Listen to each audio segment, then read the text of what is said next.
Good morning. Facebook live में आप लोगों का स्वागत है।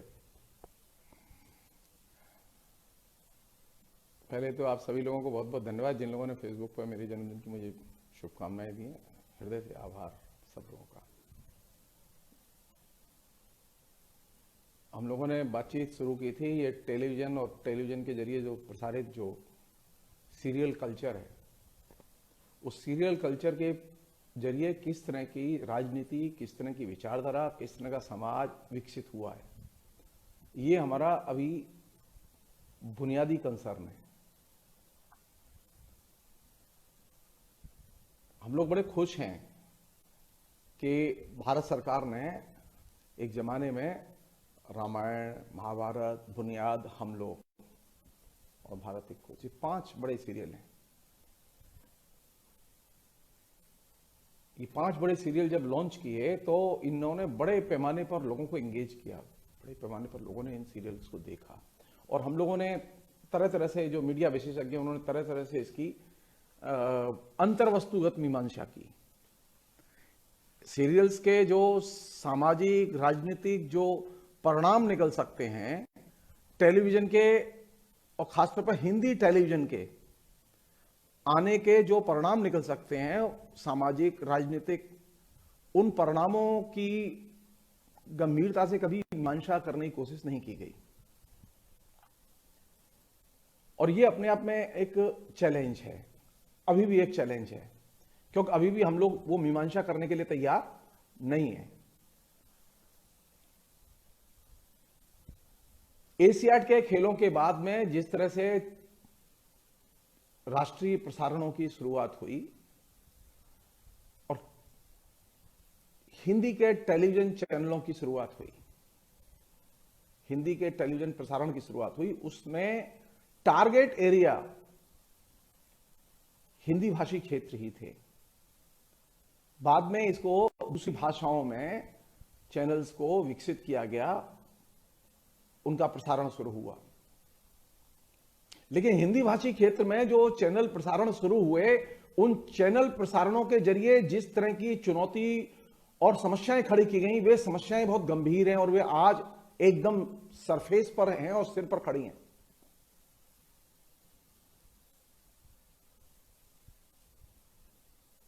एक तो बुनियादी चीज मैं कहना चाहता हूं कि टेलीविजन एज ए मीडियम, वो चाहे जिस देश में, जिस समाज में, जिस स्थिति में लागू किया जाए, अनेक टेलीविजन की टेक्नोलॉजी के जो बड़े सिद्धांतकार हैं जिन्होंने दुनिया में काम किया है, ये छोटे भैया नहीं जो हमारे बीच में रहते हैं, उन सभी जो टेक्नोलॉजी की नेचर को जानते हैं, उन्होंने एक बुनियादी बात की तरफ ध्यान खींचा है कि टेलीविजन का जहां भी प्रसारण शुरू हुआ और टेलीविजन का नेटवर्क जहां पर भी गया, टेलीविजन बाय नेचर एक कंजर्वेटिव मीडियम है। उसका जहां पर भी प्रचार प्रसार हुआ वहां उसने कंजर्वेटिव और अनुदार जीवन मूल्यों का प्रचार प्रसार किया, कंजर्वेटिव आदतों का प्रचार प्रसार किया और एक कंजर्वेटिव माहौल तैयार किया, यानी समाज में तरह तरह के अनेक घेटों तैयार किए। जो लोग ये कहते हैं कि टेलीविजन के आने के बाद में समाज में खुलापन आएगा, समाज में घेटों चले जाएंगे, वे लोग गलत कहते हैं। अमेरिका में तो टेलीविजन का नेटवर्क इतना विशाल है और पावरफुल है कि कल्पना ही नहीं कर सकते हम लोग।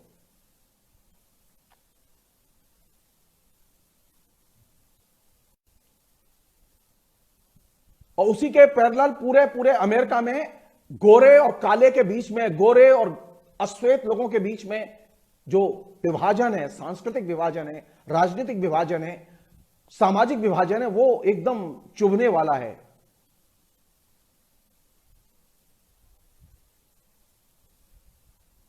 अमेरिका के समाज में एक नहीं हजारों घेटों मिलेंगे आपको, घेटों मिलेंगे आपको।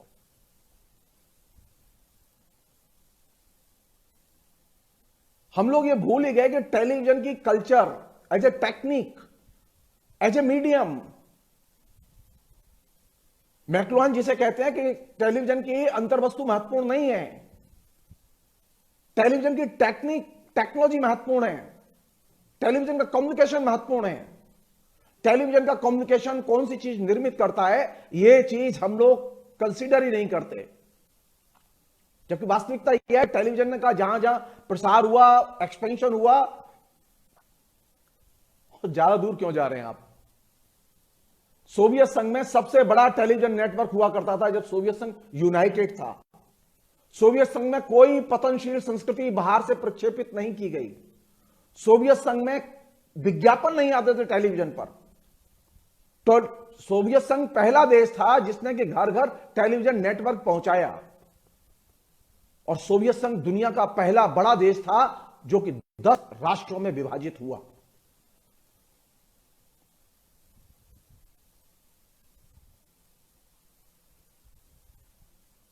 अगर टेलीविजन राष्ट्रीय एकीकरण का सबसे बड़ा मीडियम हो सकता था तो सोवियत संघ का तो विभाजन होना ही नहीं चाहिए था। सोवियत संघ के मीडिया के सिद्धांतकारों में इस बात को लेकर गंभीर बहसें हुई हैं। तो जो हमारे बीच में मीडिया के ज्ञानी घूमते हैं अपनी गठरी लिए ज्ञान की, उनसे पूछो कि यूनाइटेड सोवियत संघ क्यों बिखर गया। वहां तो सिर्फ एक ही तरह का चैनल था और एक ही तरह की चीजें थी, और वहां एक से एक शानदार कार्यक्रम आते थे। अरे अभी ये बच्चों के कार्यक्रम तो कुछ नहीं है। सोवियत संघ के जो बच्चों के कार्यक्रम हुआ करते थे वो इतने क्लासिकल और शानदार हुआ करते थे कि आज भी उनकी कोई तुलना नहीं कर सकता उनके साथ में। कोई अभी बच्चों के वैसे कार्यक्रम बनाता ही नहीं है। सोवियत संघ ने सिनेमा का जो मानदंड बनाया सारी दुनिया में, वैसा मानदंड बना ही नहीं पाए लोग। लेकिन सोवियत संघ नहीं जानता था कि जो टेलीविजन का नेटवर्क वो घर घर पहुंचा रहा है, वही टेलीविजन का नेटवर्क एक दिन गले की हड्डी बनेगा और समाज के विभाजन का और विघटन का कारक बनेगा। और सोवियत संघ में नफरत, रूसी जाति और गैर रूसी जातियों के बीच में नफरत क्लाइमैक्स पर थी। तो मैं बहुत ही विनम्रता से कहना चाहता हूं कि टेलीविजन एज ए मीडियम, उसकी जो आइडियोलॉजिकल भूमिका है उसे आप कम करके मत देखिए। हिंदुस्तान में जब टेलीविजन का राष्ट्रीय स्तर पर प्रसारण शुरू हुआ एशियाड के खेलों के बाद, तो हमें नहीं मालूम था कि यह अब हिंदुस्तान कैसा बनेगा और खासतौर पर हिंदी भाषी क्षेत्र कैसे बनेंगे। जिस समय हिंदुस्तान में टेलीविजन लॉन्च किया गया उस समय कांग्रेस पार्टी का एक छत्र राज्य था पूरे देश में।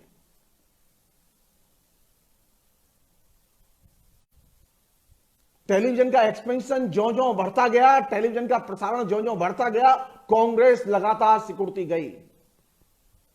ठीक वैसा ही हुआ जैसे सोवियत संघ में कम्युनिस्ट पार्टी सिकुड़ती गई और आज कम्युनिस्ट पार्टी को 4% वोट मिलते हैं।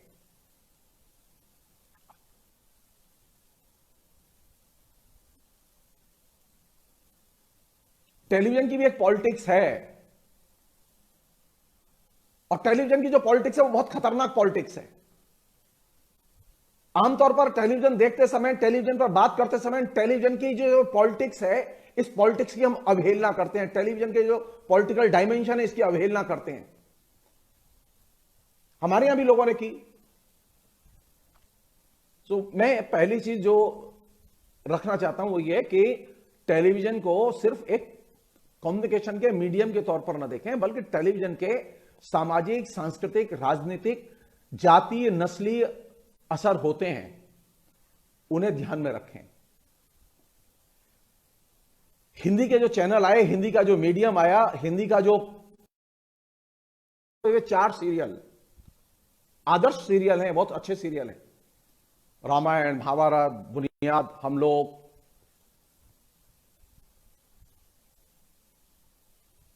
टेलीविजन के प्रसारण के पहले एक और चीज थी, रेडियो का नेटवर्क था। रेडियो का प्रत्येक बड़ी भाषा और बोली के क्षेत्र में एक अच्छा स्टेशन था जहां से उसके प्रसारण होते थे। लेकिन जब हिंदी भाषी चैनल लॉन्च किया गया तो सबसे पहली क्षति, कैजुअलिटी हुई दृश्य माध्यमों में हिंदी भाषी क्षेत्र में बोली जाने वाली बोलियों और भाषाओं की।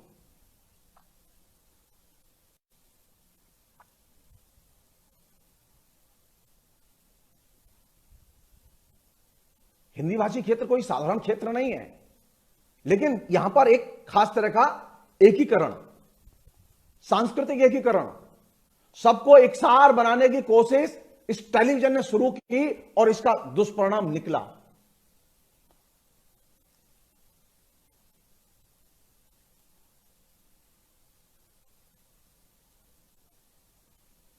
टेलीविजन के आने के बाद पिछले 40-45 साल में जो चीजें घटी हैं वो साधारण चीजें नहीं घटी हैं। हिंदी भाषी क्षेत्र पहला क्षेत्र था जहां राज्यों का विघटन हुआ और 3 नए राज्य बने।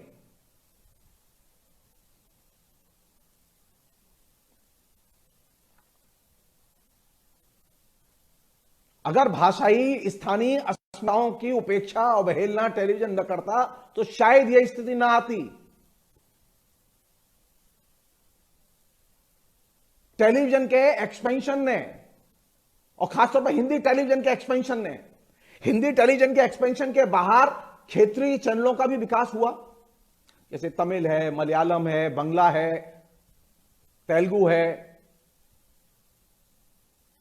तो ये तमिल, तेलुगु, बंगला, मलयालम और हिंदी, इन चैनलों के बीच में कॉमन सी चीज कौन सी है? जो ये चैनल आए, इन चैनलों के जरिए जो सीरियल्स आए, जो चरित्र आए, वे कौन से हैं? आप अध्ययन कीजिए, आपको बड़ी मजेदार चीज मिलेगी। इन सभी चैनलों ने बड़े पैमाने पर मिथकी चरित्रों और मिथकी आख्यानों या पौराणिक आख्यानों पर केंद्रित सीरियल बनाए। वो बंगला में भी बने, वो तमिल में भी बने, वो तेलुगु में भी बने, और हिंदी में तो आदर्श रामायण और महाभारत थे ही हमारे पास।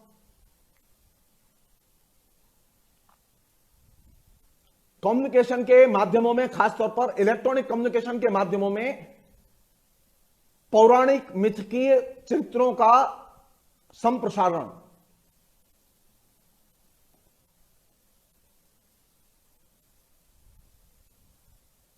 सामाजिक विभाजन को तेज करता है, सामाजिक विभाजन को रोकता नहीं है। अब आप यहां से देखिए कि जो बंगला के चैनल हैं, जो तेलुगु के चैनल हैं, जो मलयालम के चैनल हैं, जो तमिल के चैनल हैं और जो हिंदी का चैनल है, ये 5 चैनल रख लीजिए आप जरा गौर कीजिए, क्या इन चैनलों में जो मिथकी चरित्र दिखाए गए वे सब हिंदू कल्चर और हिंदू संस्कृति के चरित्र थे?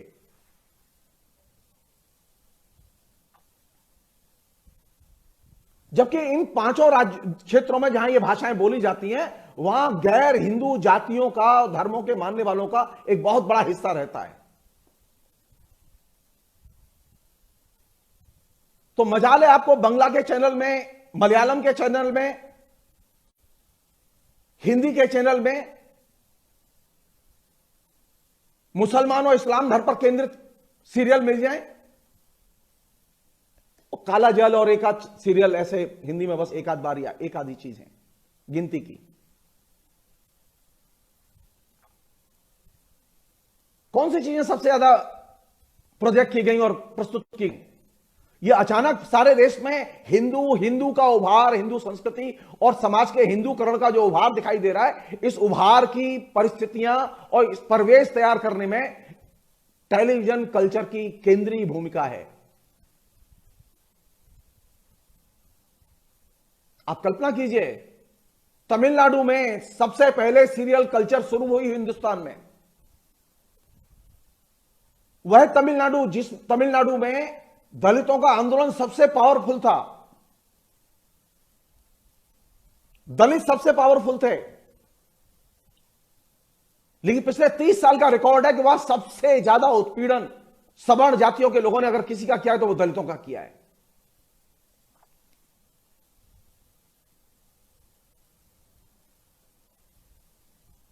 लगातार हमले बढ़े हैं दलितों पर। आप इंटरनेट पर जाइए और सर्च कीजिए कि पिछले 30 साल में तमिलनाडु में दलितों पर कितने हमले हुए हैं। टेलीविजन की बुनियादी खूबी है कि वह जो आपकी जो नवजागरण की जो उपलब्धियां हैं, मैंने पिछली बार ये बात कही थी,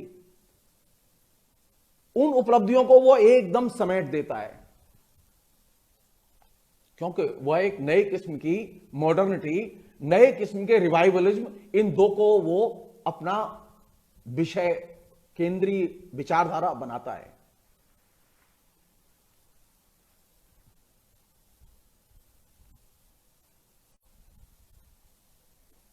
मैं कलकत्ते में रहा हूं तो मैं वर्षों का अपना करीब 30 साल 28 साल में रहा हूं वहां।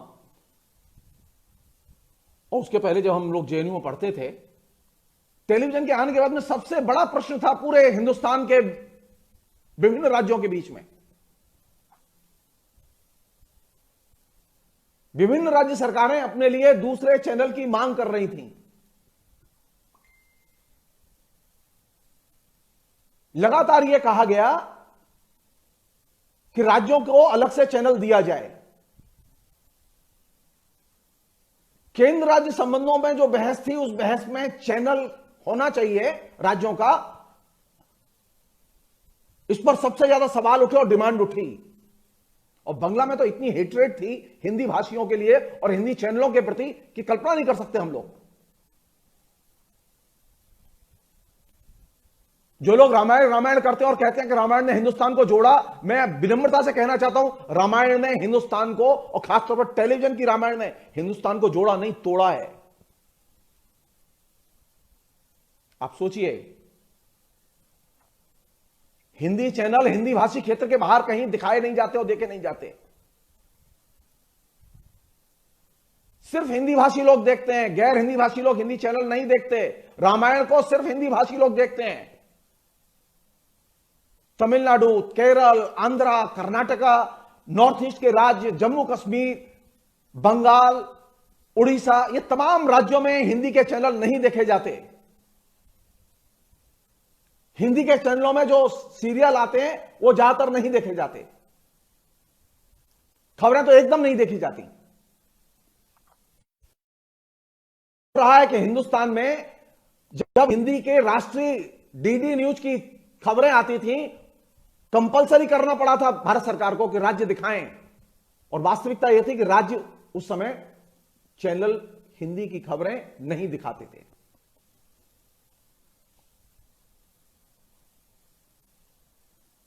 तो हिंदी का जो सबसे बड़ा जो खेल, हिंदी का प्रचार होना चाहिए, लेकिन हिंदी का सामाजिक और सांस्कृतिक और भाषाई प्रतिस्पर्धा या विभाजन के लिए दुरुपयोग नहीं होना चाहिए। टेलीविजन चैनल और खासतौर पर हिंदी के टेलीविजन चैनल को जिस तरह से कांग्रेस ने प्रमोट किया, कांग्रेस की सरकार थी उस समय, कांग्रेस ने नीति लागू की और कांग्रेस नहीं की नीतियों के अनुरूप ये सारे चैनलों का विस्तार हुआ। और सबसे बड़ी क्षति किसकी हुई? सबसे बड़ी क्षति उसमें कांग्रेस की हुई। कांग्रेस लगातार आउट होती चली गई विभिन्न राज्यों से। क्यों? तो कांग्रेस के लोग मीडियम को आइडियोलॉजिकली नहीं देखते थे, वे सिर्फ एक चीज देख रहे थे। हमने टेलीविजन की जो शुरुआत की, उस टेलीविजन की शुरुआत के पीछे हमारा क्या लक्ष्य था? हमारा लक्ष्य यह नहीं था कि हिंदुस्तान एक हो, हमारा लक्ष्य यह था कि बाजार के लिए एक मीडियम तैयार किया जाए जो उपभोक्तावादी कल्चर के विकास में हमारी मदद करे और विज्ञापनों के प्रचार प्रसार में मदद करे। हमने बाजार की जरूरतों को देखा, हमने हिंदुस्तान की जरूरतों को नहीं देखा।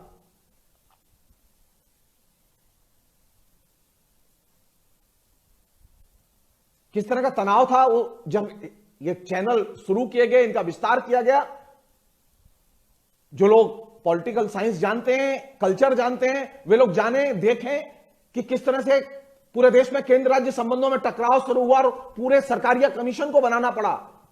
सरकारिया कमीशन की रिपोर्ट उस टकराव से भरी पड़ी है। टेलीविजन आने के बाद में हिंदुस्तान का कोई राज्य नहीं था जहां राज्यों के विभाजन की मांग न उठी हो। एक भी राज्य नहीं था ऐसा।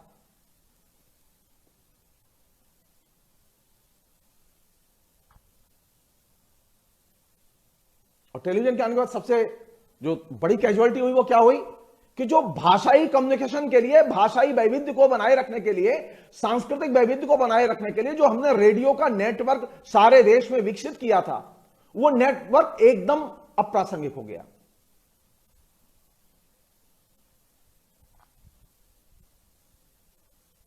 मैं फिर रिपीट करना चाहता हूं कि टेलीविजन के एक्सपेंशन और टेलीविजन के राष्ट्रीय निर्माण के पीछे यह था कि एशियाड के खेलों के समय कैसे मार्केटिंग की जाए विज्ञापनों की और वस्तुओं की।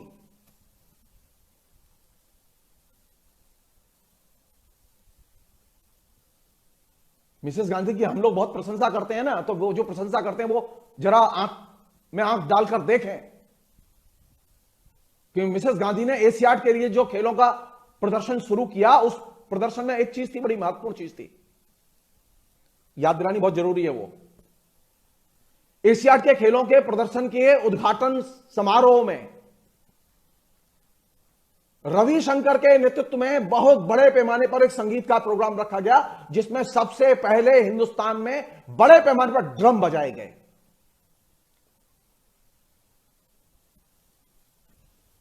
पहली बार हमारे बीच में ड्रम की कल्चर दाखिल हुई, और वो किसके जरिए दाखिल हुई? एशियाड के खेलों के जरिए। कई सौ ड्रम एक साथ बजाए गए और उसका क्या नाद था, क्या ध्वनि थी उसकी, क्या खुश थे हम लोग। हमने सोचा ही नहीं कि भविष्य में जो पूरा का पूरा जो म्यूजिक इंडस्ट्री है वो ड्रम की कल्चर में कन्वर्ट हो जाएगी। लीड किसे किया इसने? हिंदुस्तान के सबसे बड़े शानदार संगीतकार ने, रविशंकर ने। ड्रम की कल्चर, ड्रम का म्यूजिक सारी दुनिया का एक्सपीरियंस है। जिन्होंने संगीत पर काम किया, संगीत के इतिहास पर काम किया है, ड्रम की कल्चर एक तरह से आपकी जो सांस्कृतिक संगीत की परंपराएं उनका निषेध करती है। ये जो अभी डीजे है ना, डीजे जो आपके हर गली और मोहल्ले में बज रहा है,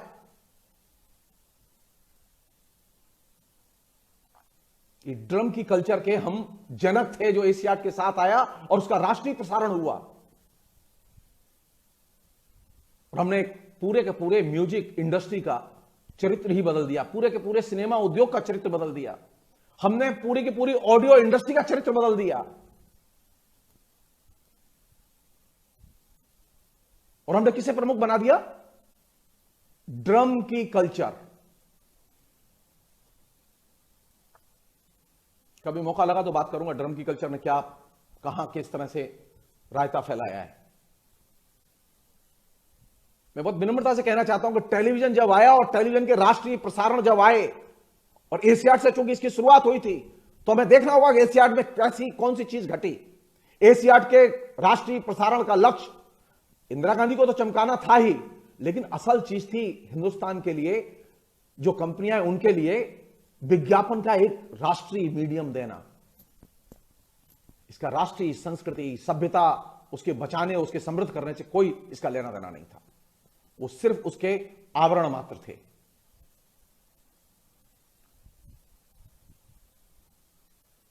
तो टेलीविजन के आते ही पहला जो बलिदान हुआ वो रेडियो का हुआ, दूसरा बलिदान हुआ भाषाई वैविध्य और उसके कम्युनिकेशन का। एक अन्य चीज,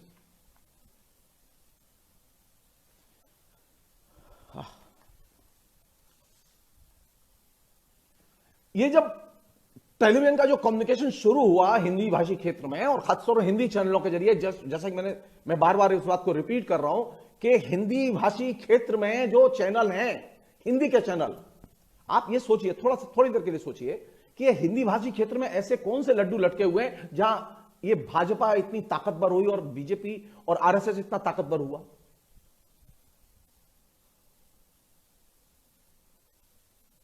ताकतवर थी कांग्रेस, लेकिन टेलीविजन का एक्सपेंशन जो जो बढ़ता गया, टेलीविजन के कंज्यूमर जो जो बढ़ते गए, आरएसएस के मेंबर उतने ही बढ़ते गए, कांग्रेस खत्म होती चली गई। हिंदी भाषी क्षेत्र में सभी दल रह सकते हैं, वहां बहुजन समाज पार्टी भी रह सकती है, वहां समाजवादी पार्टी भी रह सकती है, यानी जातिवादी पार्टियां रह सकती हैं, सांप्रदायिक पार्टियां रह सकती हैं, और दूसरी पिछड़ी पार्टियां और कल्ट धार्मिक नेता रह सकते हैं, लेकिन कांग्रेस नहीं रह सकती।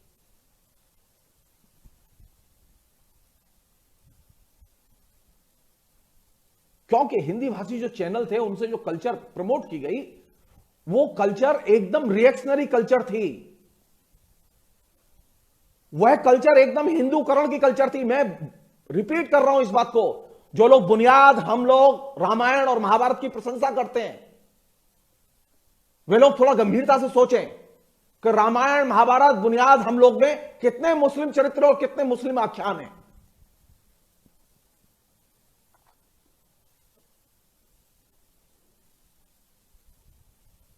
हिंदू चरित्र, हिंदू आख्यान, हिंदू नरेटिव अगर नीचे जाएगा और नीचे जाएगा तो नीचे कौन सी चीज पैदा होगी?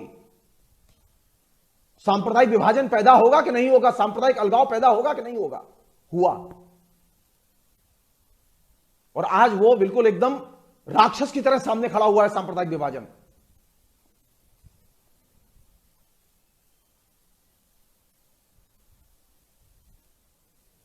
हमने कभी सोचा ही नहीं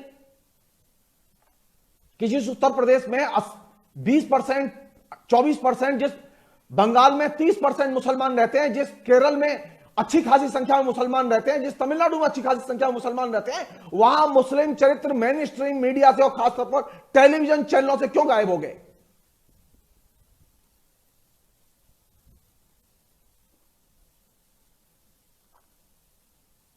यह हमारी जिम्मेदारी नहीं बनती?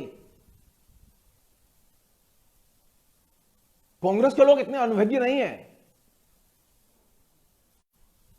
वो मास्टर हैं।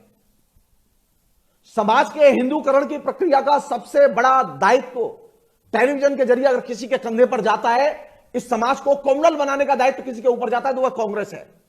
बीजेपी ने तो सिर्फ वह फसल काटी है।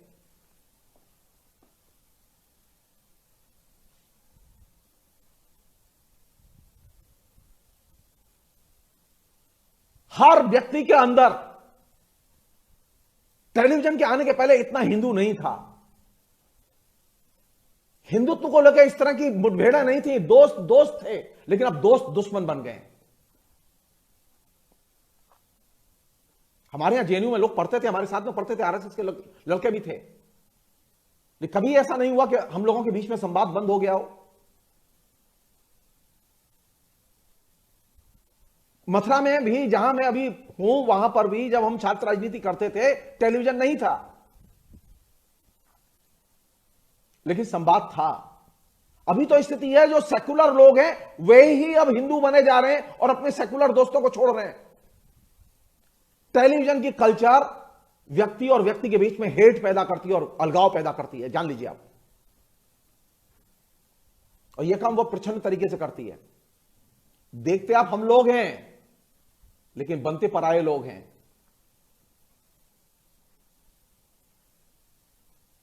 एक जमाने में जो सोशलिस्ट थे डीपी मुखर्जी ने एक बड़ी महत्वपूर्ण बात कही थी, और वो कही थी उपन्यास के संदर्भ में, लेकिन वो चीज उपन्यास पे जितनी लागू होती है उतनी टेलीविजन के सीरियल के कैरेक्टर्स पर भी लागू होती है। उन्होंने ये बात कही थी कि अगर उपन्यास का मूल्यांकन करना हो तो आपको चरित्रों का मूल्यांकन करना चाहिए। उसके जरिए आप उसकी विचारधारा और उसकी सांस्कृतिक परिणतियों को जान सकते हैं।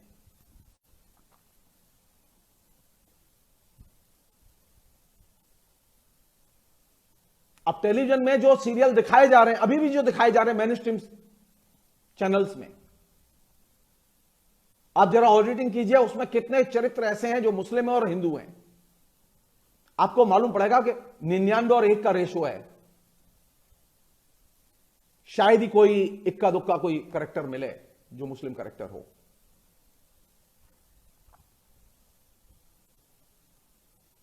सो दिमाग कैसा यार हुआ? हिंदू मन, हिंदू तन, तब हिंदू राजनीति होगी। ये बारूद फैलाई है ना, तो बारूद में तो उड़ना होगा इस देश को। क्योंकि हमने टेलीविजन के बारे में विवेक पैदा नहीं किया, टेलीविजन के बारे में समझ पैदा नहीं की, हमने टेलीविजन के बारे में अंधभक्ति पैदा की। तो टेलीविजन के बारे में जब अंधभक्ति पैदा की है, तो टेलीविजन से जो भी कहा जाएगा लोग आंख बंद करके मानेंगे। अगर कहा जाएगा दिया जलाओ तो लोग दिया जलाएंगे, कहा जाएगा कुएं में कूदो तो लोग कुएं में कूदेंगे, अगर कहा जाएगा राम रहीम ईमानदार है और भक्त है तो हजारों औरतें निकल के कहेंगी कि वो रेपिस्ट नहीं है, वो भक्त है, भगवान का भक्त है।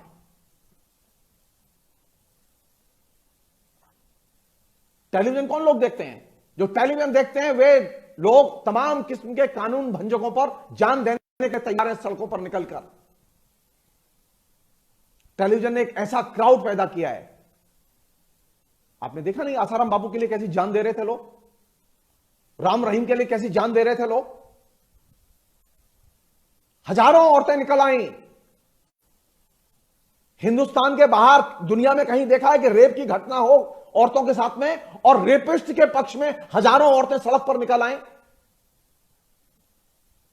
यह सिर्फ हिंदुस्तान में संभव है क्योंकि हिंदुस्तान में कानून भंजन एक वैध काम है, यह अवैध नहीं है। तो टेलीविजन ने जो एक नया संसार रचा, एक नया नागरिक बनाया, वो ऐसा नागरिक है जो कि हिंदुस्तान के संविधान की परिकल्पना के एकदम बाहर है, एकदम कास्टिस्ट, एकदम कॉम्युनल।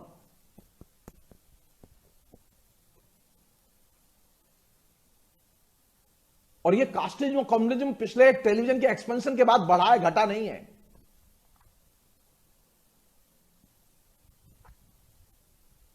हर जगह बढ़ा है।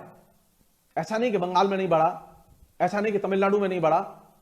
आप जाइए आंध्रा में नहीं बढ़ा, आप जाइए वहां पर जो ऊंची जाति और नीची जाति के लोगों में किस तरह के टकराव हैं आपको दिखाई देगा। आप केरल में जाइए वहां दिखाई देगा। टेलीविजन की एक विचारधारा होती है, टेलीविजन की एक पॉलिटिक्स होती है, और टेलीविजन का काम है सांप्रदायिक नस्ली विभाजन तैयार करना। राष्ट्रीय एकीकरण उसका लक्ष्य नहीं है। एक और बहुत ही अजीब ट्रेजेडी है कि आप सीरियल देखते हैं, मैं भी देखता था, घंटों देखते हैं हम लोग। सीरियल की कल्चर जो विकसित हुई, सीरियल की कल्चर से संस्कृति बोध पैदा नहीं होता। सीरियल की कल्चर से देखने वाले का मन कल्चर को लेकर भरता नहीं है, बल्कि होता यह है जिन लोगों ने सीरियल पर काम किया है, उसका मूल्यांकन किया है, उनमें से अधिकतर लोग इस पर एक मत हैं कि सीरियल को देखने वाले लोग आमतौर पर संस्कृति शून्य होते हैं। घर में टीवी चल रहा है और टीवी देख रहे हैं, इसका कतई मतलब नहीं है हम कल्चर्ड भी बन रहे हैं। टीवी के देखने वाले अमूमन संस्कृति शून्य होते हैं, और ये चीज बार बार प्रूव हुई है। कल भी हुई थी और अभी बार बार होगी, क्योंकि एक दैत्य तैयार किया है हमने। उसमें दोष पीएम का नहीं है, पीएम तो निमित्त मात्र हैं। अब टीवी बंद कर दीजिए, हम देखते हैं कितने लोगों तक बात पहुंचती है। टीवी अगर चलता रहेगा तो हिंदू बनता रहेगा, हिंदूकरण और हिंदू संस्कृति का विकास होता रहेगा, और आपके घर में सामाजिक विभाजन होता रहेगा, क्योंकि टेलीविजन आपके घर में, आपके बिस्तर में, आपके कानों पर रहता है। बीजेपी रहे या न रहे, लेकिन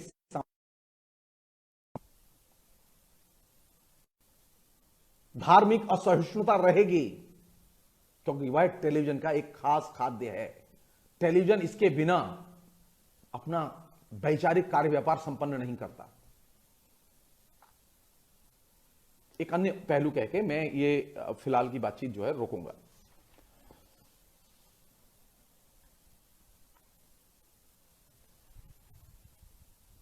टेलीविजन के जब चैनल आए, और खासतौर पर हिंदी के जब चैनल आए, तो हिंदी के चैनलों के आने के बाद में कौन सी चीज सामने आई? ये कहा गया कि ये जो चैनल है ये भारतीय आइडेंटिटी, भारतीय अस्मिता के प्रतीक है। मुश्किल ये थी कि ये सारे के सारे हिंदी के जो चैनल थे ये हिंदी के थे, ये हिंदी की अस्मिता के प्रतीक कहे जाते, तब भी एक बात सीमा तक ठीक थी। लेकिन हिंदी के चैनलों को भारतीय अस्मिता के प्रतीक के तौर पर रेखांकित किया गया, बार बार अंडरलाइन किया गया कि राष्ट्रीय एकीकरण की एक ही भाषा है, राष्ट्रीय एकीकरण के एक ही चैनल हैं, और वह है डीडी। बुनियादी तौर पर एसेंशियली ये बात गलत है। अस्मिता के आधार पर, और खासतौर पर भाषाई अस्मिता के आधार पर, वैविध्यपूर्ण भाषाई देश में आप कोई भी एकीकरण नहीं कर सकते। हिंदी तो एकदम एकीकरण की भाषा नहीं बन सकती थी भारत में, आज भी नहीं है। बल्कि हुआ उल्टा, ये भाषाई कम्युनिकेशन जितना बढ़ा उतना ही भाषाई टकराहट बढ़ी, और वो टकराहट आज अपने क्लाइमैक्स पर। आप मेरे कहने से आप तमिलनाडु के किसी भी जिले में जाइए, मैं पिछले कई सालों से लगातार तमिलनाडु, आंध्रा, कर्नाटक, इन तमाम के जिलों में मैं घूमा हूं, और मैं सरकारी विजिट पर नहीं जाता, मैं अपने पैसे से घूमता हूं, अपने पैसे से लोगों से मिलता हूं, देखता हूं, सुनता हूं। मैं जितनी भी होटल में टिका, चाहे वो 5 स्टार होटल हो, चाहे वो 3 स्टार होटल हो, चाहे वो किसी का घर हो, जहां की केबल है, केबल ऑपरेटर आपको हिंदी के चैनल नहीं देता है, 2-1 चैनल देता है, हिंदी के चैनल नहीं देता। जो कंपलसरी कर दिए चैनल वे देता है भारत सरकार के, जो क्योंकि भारत सरकार की स्थिति क्या हुई, एक स्टेज ये आई कि भारत सरकार को कानून बना के अनिवार्य करना, ये चैनल तो आपको दिखाने होंगे, क्योंकि साउथ के लोग चैनल नहीं दिखाते थे आप भारत के। तो आपने कैसा समाज तैयार किया जहां कि भारत में ही भारत के चैनल न दिखाए जाएं, क्योंकि हिंदी के नाम पर जो आक्रामकता आई, भाषाई आक्रामकता आई, सांस्कृतिक आक्रामकता आई, ये कोई सहन करने के लिए तैयार नहीं था। रामायण और महाभारत उस भाषाई और सांस्कृतिक आक्रामकता के उपकरण के तौर पर आए सामने। इसलिए जब रामायण भी दिखाया जाता था तो साउथ में चैनल बंद कर देते थे।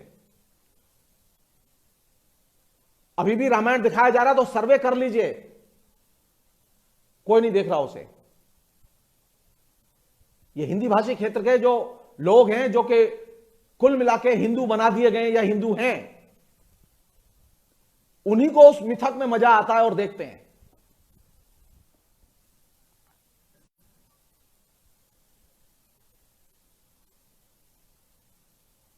हमने भाषाई सांस्कृतिक वैविध्य को कभी महत्व ही नहीं दिया कि वह डिसइंटीग्रेट कैसे हो रहा है, और भाषाई सांस्कृतिक वैविध्य का डिसइंटीग्रेशन अल्टीमेटली कांग्रेस के डिसइंटीग्रेशन और सफाई में कन्वर्ट हुआ। 2 लोग सफाया हुआ इसमें, कांग्रेस का भी सफाया हुआ और वामपंथियों का भी सफाया हुआ। जो थोड़ा बहुत था वामपंथियों का आधार, वो भी इस बीच में खत्म हुआ।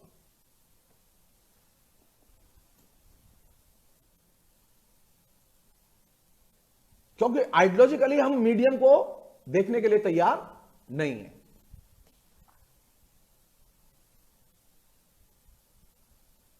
कहने का मेरा आशय यह है कि आप टेलीविजन को देखते समय देखिए कि टेलीविजन ने किस तरह का सांस्कृतिक भूगोल बनाया है, किस तरह की ज्योग्राफी, कल्चरल ज्योग्राफी क्रिएट की है उसने।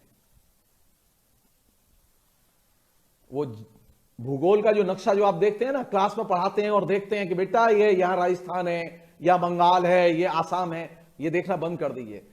टेलीविजन ने किस तरह का कल्चरल ज्योग्राफी का मैप तैयार किया, इसे देखिए, आपको रियल भयावह हिंदुस्तान दिखाई देगा। आप नॉर्थ ईस्ट में जाइए, कहीं पे भी कोई भी हिंदी का चैनल नहीं दिखाया जाता।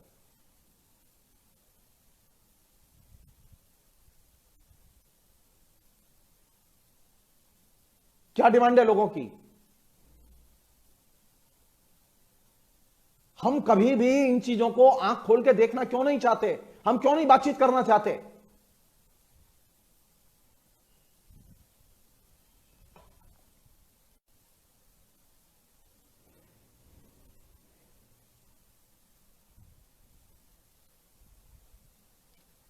हुआ यह है कि ये जो नए किस्म का जो सांस्कृतिक भूगोल तैयार किया है टेलीविजन ने, इस सांस्कृतिक भूगोल की एक सांस्कृतिक आंधी भी है। अभी तो मेरे ख्याल में 450 के करीब ऊपर ज्यादा ही चैनल हैं, और इसमें 130 से ज्यादा जो है न्यूज चैनल हैं। और अभी सबसे ज्यादा प्रबल कौन सी ताकत है? हिंदुस्तान का संविधान प्रबल नहीं है, हिंदुस्तान का वाम प्रबल नहीं है, हिंदुस्तान का लिबरल भी प्रबल नहीं है, हिंदुस्तान का जो सबसे रिएक्शनरी एलिमेंट है वो ताकतवर है, और वो इतना ताकतवर है कि किसी की भी सरकार आए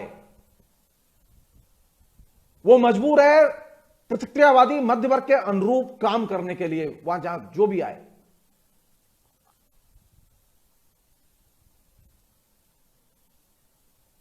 ऐसा नहीं है कि भगवान के मंदिरों में सिर्फ दीपक जलाते हुए यही लोग घूम रहे हैं, और भी लोग घूम रहे हैं।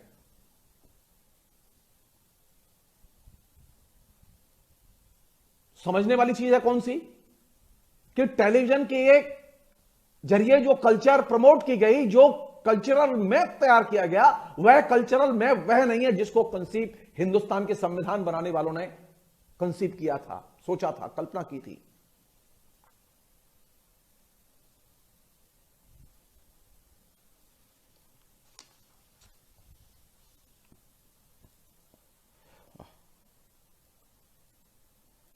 हमने कभी इस बात पर ध्यान ही नहीं दिया कि ये जो सीरियल आ रहे हैं इनका एक्चुअल में कोई इंपैक्ट का, सांस्कृतिक इंपैक्ट का कोई मूल्यांकन तो किया जाए। खाली विज्ञापन की रेटिंग इतने से ही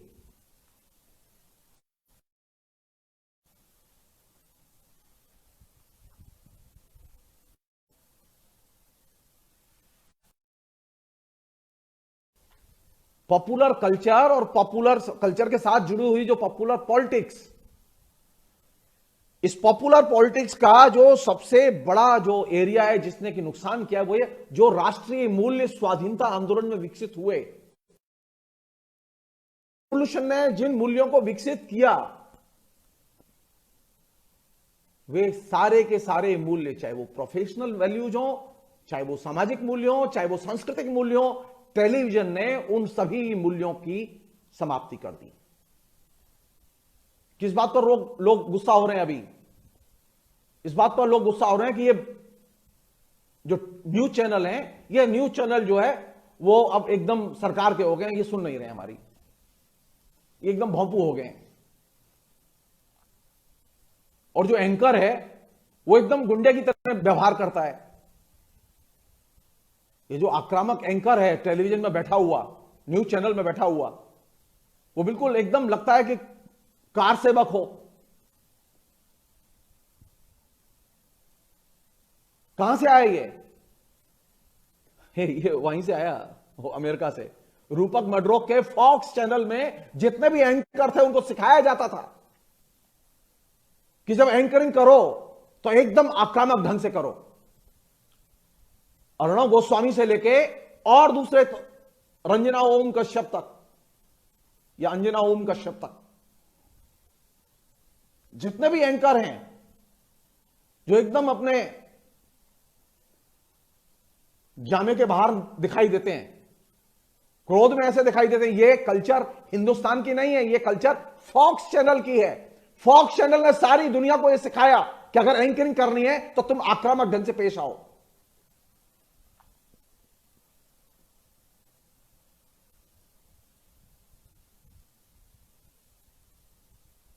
उसका फॉर्मेट लिया,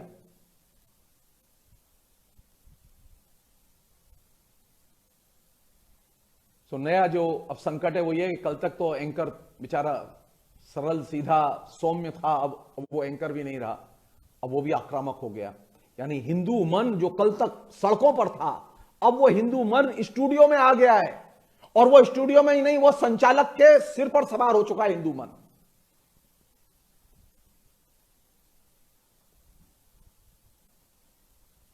जस्ट सोचिए आप थोड़ा सा, टेलीविजन साधारण मीडियम नहीं है, टेलीविजन एकदम आक्रामक दैत्य मीडियम है। अगर वह अपने आप उसे ठीक से समझे नहीं, उसके बारे में ठीक से समझाएं नहीं, शिक्षित न करें लोगों को, तो वह टेलीविजन समाज में बड़े पैमाने पर सामाजिक विभाजन और सांस्कृतिक विभाजन पैदा कर सकता है।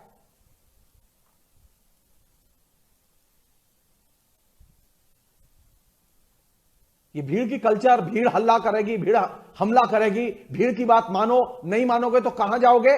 रामायण संस्कृति के प्रसारण के साथ ये भीड़ आई थी, और आज ये भीड़ अब हर जलसे में है। हर आयोजन में यह भीड़ है। मुझे शहर का नाम याद नहीं आ रहा, उत्तर प्रदेश के किसी शहर में एक दिन रामायण, क्योंकि यहां बिजली कट हो रहा था, तो तय कर दिया गया रामायण का प्रसारण जिस समय होगा उस समय हर हालत में बिजली रहेगी, बिजली बंद नहीं की जाएगी। क्यों? क्योंकि एक डिस्ट्रिक्ट में लोगों ने जाके बिजली घर फूंक दिया था, क्योंकि रामायण के प्रसारण के समय बिजली बंद हो गई थी। वो तो खाली बस शुरुआत थी, अभी तो वो भीड़ हमारे जेहन में उतर चुकी है, हम सबके जेहन में उतर चुकी है, हम सबकी आदत का हिस्सा बन चुकी है, हम सब उस भीड़ का अंग बना दिए गए हैं।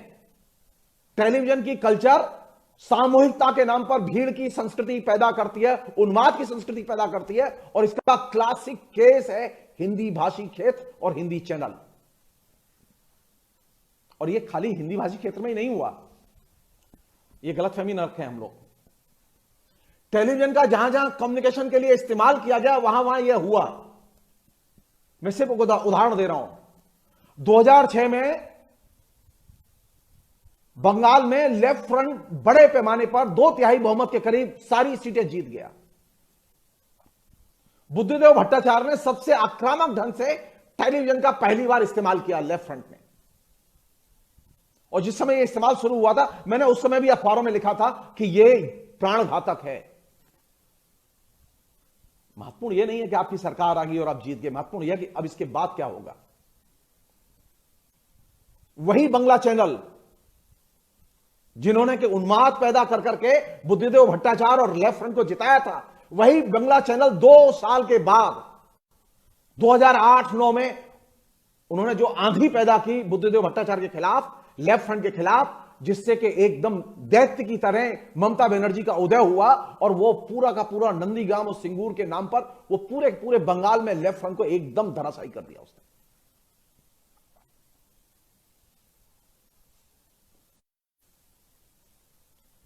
टेलीविजन का एक्सपेंशन और टेलीविजन की शुरुआत, बंगला के चैनलों की शुरुआत, बंगला के चैनलों का सबसे एग्रेसिवली इस्तेमाल, और लेफ्ट फ्रंट की विजय और फिर लेफ्ट फ्रंट का सफाया, ये क्लासिक केस है।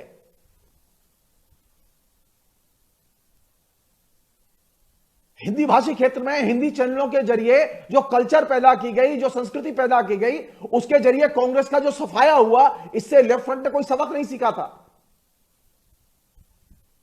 तो जाहिर है परिणाम सामने थे। लेफ्ट फ्रंट बिल्कुल जमी दोस्त था। अब लेफ्ट फ्रंट का कहीं पता नहीं है, लेफ्ट फ्रंट के जो लोग थे अब कहां हैं। अब लेफ्ट फ्रंट के वोटर में, हर वोटर में एक हिंदू नजर आ रहा है और एक हिंदू पैदा हो रहा है। लेफ्ट फ्रंट के जो वोटर थे उसमें से 10-10, 12-12, 14-14% लोग वोट बीजेपी को दे रहे हैं। और जो कांग्रेस को वोट देते थे यूपी में, वे सारे लोग किसे वोट दे रहे हैं? बीजेपी को वोट दे रहे हैं।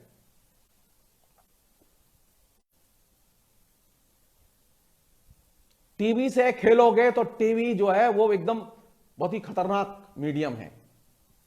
तुम टीवी का इस्तेमाल करोगे, टीवी पलट के तुम्हारा इस्तेमाल जब करेगा तो वो सफाया करके रख देगा।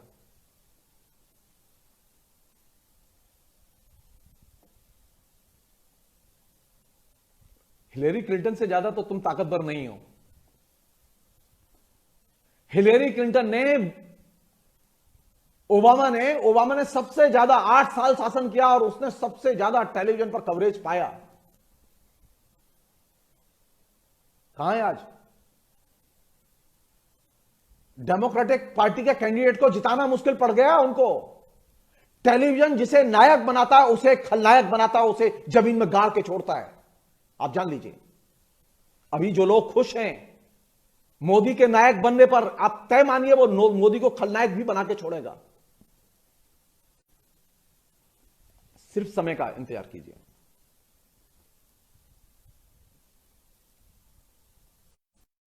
Senior George W Bush, media के top icon, Ronald Reagan top icon, सब मिट्टी के ढेर में मिले पड़े हैं।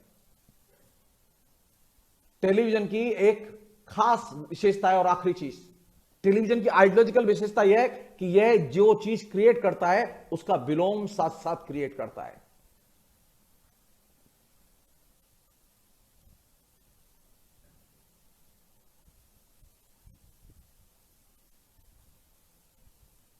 जो लोग सोचते हैं कि नहीं टेलीविजन के आने के बाद में और टेलीविजन के कवरेज के बाद में तो हम हमारे बल्ले ही बल्ले होंगे और हम लोगों के बिल्कुल एकदम सिर पर सवार रहेंगे, आप तय मानिए आप बिल्कुल जमीन में गाड़ दिए जाएंगे। आइडियोलॉजिकल विलोम के निर्माण में टेलीविजन की केंद्रीय भूमिका रही है। वह जिनका निर्माण एक नायक के तौर पर करता है, उन्हीं को वह फिर खलनायक बनाता है और फिर एकदम जमींदोज कर देता है, गाड़ देता है नीचे, पता नहीं चलता आप कहां गए।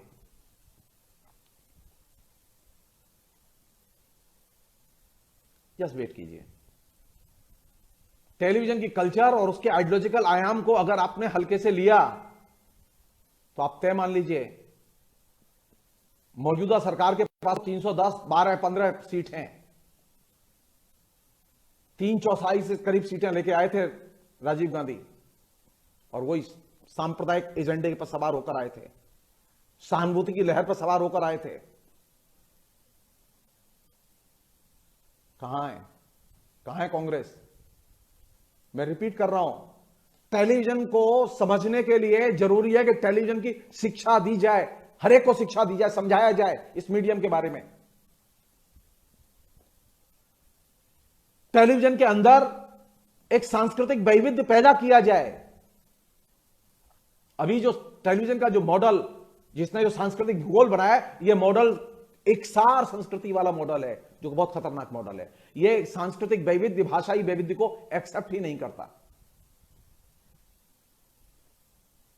और जब भाषाई और सांस्कृतिक वैविध्य को आप एक्सेप्ट नहीं करेंगे, जब सामाजिक वैविध्य को आप एक्सेप्ट नहीं करेंगे, तो आप सामाजिक जीवन में जो कम्युनिकेट करेंगे वह विभाजन ही होगा। वो सांस्कृतिक विभाजन होगा, वो सामाजिक विभाजन होगा।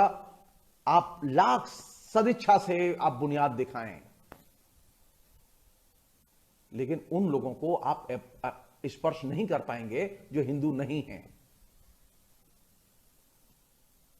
इंतजार कीजिए, इंतजार कीजिए, सोचिए कि आइडियोलॉजिकली टेलीविजन से कैसे लड़ें, कैसे निपटें,